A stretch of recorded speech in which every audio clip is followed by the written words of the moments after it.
everyone and welcome back to day 20 of Preptober. Today I'm here to talk to you about languages and how to pick which one to write in. Now this only really applies to bi or multilingual people. I would not advise that you spend the next 11 days learning a new language. I don't think that that's time well spent right now, maybe. But I wanted to make this video anyway because I feel like it's not really talked about all that often, at least not that I've seen, and as a bilingual person myself, these are my reasonings for why I do what I do. So for those of you who don't know, my native tongue is actually Swedish. I grew up in Sweden. I am Swedish. I am still in Sweden. And that's my native tongue, mother tongue, first language, primary language, whatever you want to call it. But I have been taught English in school since second grade?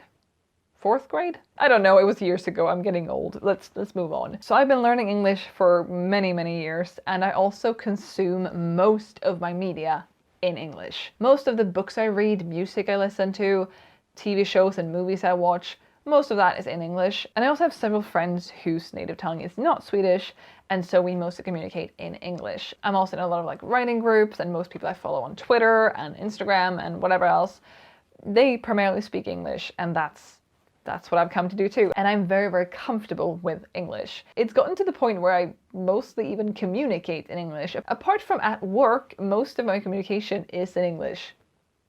That's just how things have played out. Marcus and I speak English at home way more often than we speak Swedish. And that has become a bit of a problem because sometimes I'll talk to someone in Swedish and I will have completely forgotten a word in Swedish, which should be the language I know that specific word in, because I haven't been speaking Swedish for a while.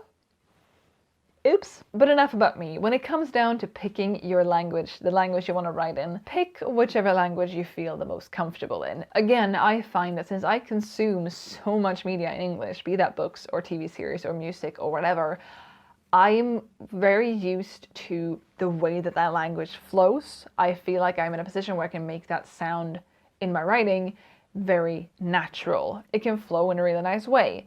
And yes, I have that in Swedish too because I grew up speaking Swedish. That's my native language.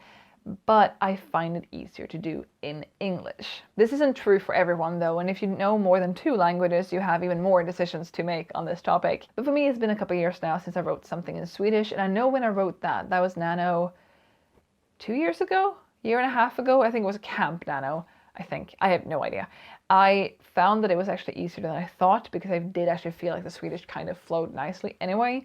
But I know a few years ago when I tried, it was really clunky.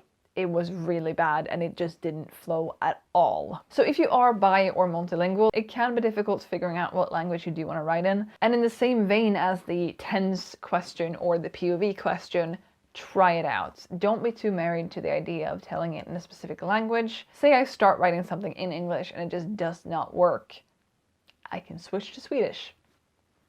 No one's going to sue me for doing that. And you can try that if you find that it isn't actually working in the language you started in. You can always try another one if you know another one. Again, maybe don't learn a new language, now in October, November. That might get stressful. But say you've been mulling this over and you just don't know what language to pick, and you don't really feel biased towards either one, pick the one that gives you the most words.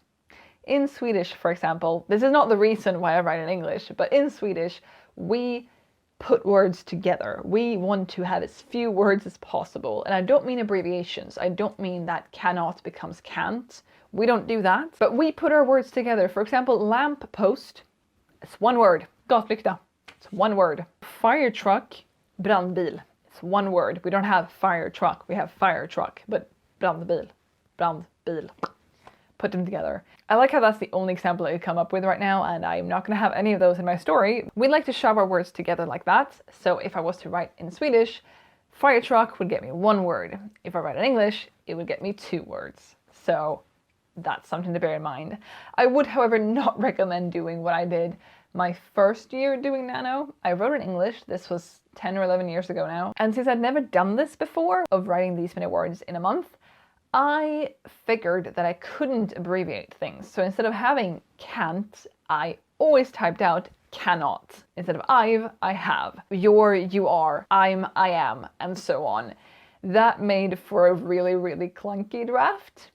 And I never looked at that again because it was a shit show from the start, but don't do that. Don't forcefully give yourself more words. You still want your prose to flow. I would still recommend doing the abbreviations if you write in English or another language that also has them, but yeah, just figured I'd put that out there. It's funny now. It was not funny then. I think I thought I was really smart, but now I really don't think that I was.